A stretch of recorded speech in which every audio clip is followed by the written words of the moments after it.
Selamat datang. Oke, buat Anda yang jadi pengambil keputusan di dunia pendidikan, pasti pernah kan dihadapan sama pilihan ini, Moodle atau Google Classroom. Nah, hari ini kita nggak cuma bandingin fiturnya aja, tapi kita bakal bongkar abis strategi di baliknya.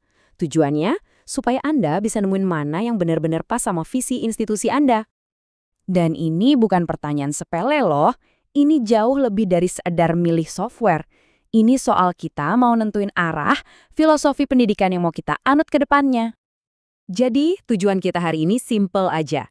Ngasih Anda kerangka berpikir yang jelas. Harapannya, di akhir sesi ini, Anda bakal jauh lebih yakin platform mana yang benar-benar jadi jawaban buat misi institusi Anda. Oke, kita mulai dari yang paling fundamental. Kita harus paham dulu akarnya. Ini bukan soal fitur A versus fitur B, tapi ini soal filosofi. Moodle dan Google Classroom itu dibangun di atas dua fondasi yang beda banget. Nah, di sini nih kelihatan banget bedanya. Bayangin Moodle itu kayak satu set kotak perkakas super lengkap. Kuat, serbaguna, bisa dioprek buat ngerjain apa aja. Sebaliknya, Google Classroom itu ibarat pisau lipat Swiss, praktis banget, efisien, dan super cepat buat beberapa tugas spesifik. Itulah kenapa Moodle kita sebut LMS sejati, sementara Classroom itu lebih ke alat bantu distribusi konten. Ujung-ujungnya semua perbedaan filosofi ini pasti nyambungnya ke satu hal yang paling krusial buat semua admin. Berapa biayanya? Sering banget kan kita dengar kata gratis kalau ngomongin dua platform ini. Tapi itu cuma di permukaannya aja. Kalau kita selam lebih dalam, total cost of ownership atau TCO-nya ceritanya bisa jauh beda. Kalau kita ngomongin Moodle, ada 3 jalur utama. Dan masing-masing punya konsekuensi biaya yang beda-beda. Nah, yang penting dicatat di sini, opsi self-hosted yang kelihatannya gratis itu sebetulnya minta investasi besar di sumber daya manusia, yaitu waktu dan keahlian tim IT Anda. Jadi, trade-off strategisnya jadi jelas banget kan? Dengan Moodle, investasi Anda itu ke dalam, ke tim dan infrastruktur sendiri. Sementara dengan Google Classroom, Anda mungkin aja akan mengalihkan investasi itu ke vendor, bayar lisensi yang lebih mahal seiring kebutuhan Anda yang makin kompleks.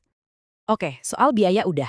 Sekarang yuk kita masuk ke intinya, ke medan perang yang sesungguhnya, ruang kelas.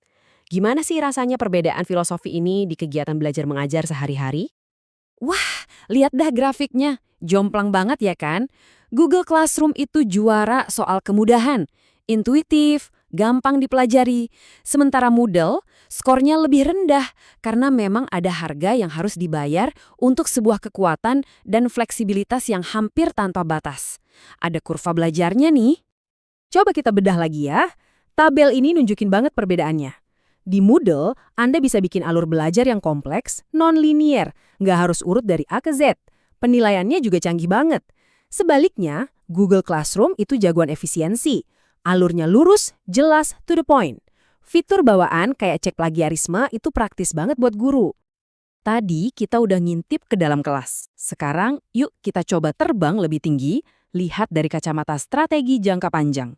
Platform mana sih yang beneran bisa tumbuh besar bareng institusi Anda? Ngomongin skalabilitas, itu bukan cuma soal nambahin jumlah murid loh. Ini soal kompleksitas. Moodle itu didesain untuk ngelola satu kota universitas yang rumit, lengkap dengan berbagai departemennya. Sementara Google Classroom itu lebih kayak ngelola deretan rumah. Kelas-kelas individu yang rapi, tapi cenderung terpisah satu sama lain. Nah, ini nih, mungkin ini poin yang paling krusial soal data. Dengan Moodle, Anda itu megang kunci berangkas data Anda sendiri. Kontrol penuh, kepemilikan penuh. Kalau Google Classroom, Anda dapat kemudahan, tapi ada harga yang harus dibayar. Data Anda terkunci di dalam ekosistem Google. Ini keputusan besar soal kedaulatan digital institusi Anda.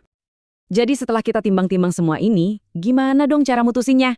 Ternyata jawabannya itu bukan ada di platformnya, tapi ada di dalam institusi Anda sendiri. Apa prioritas utama Anda? Keputusan ini pada dasarnya adalah persimpangan jalan. Coba tanya ke diri sendiri. Prioritas utama institusi Anda apa saat ini?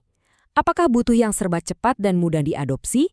Ataukah Anda butuh kedalaman pedagogis dan kustomisasi tanpa batas? Atau jangan-jangan yang paling penting adalah kedaulatan data dan kontrol penuh? Jawaban Anda akan langsung menunjuk ke platform yang tepat. Ujung-ujungnya ini soal kompromi. Jadi pertanyaannya sekarang adalah kompromi apa yang paling siap Anda ambil? Apakah Anda rela menukar sedikit kedalaman pedagogis demi efisiensi yang luar biasa? Atau sebaliknya, Anda siap berinvestasi lebih di sumber daya teknis demi meraih kebebasan dan kontrol penuh?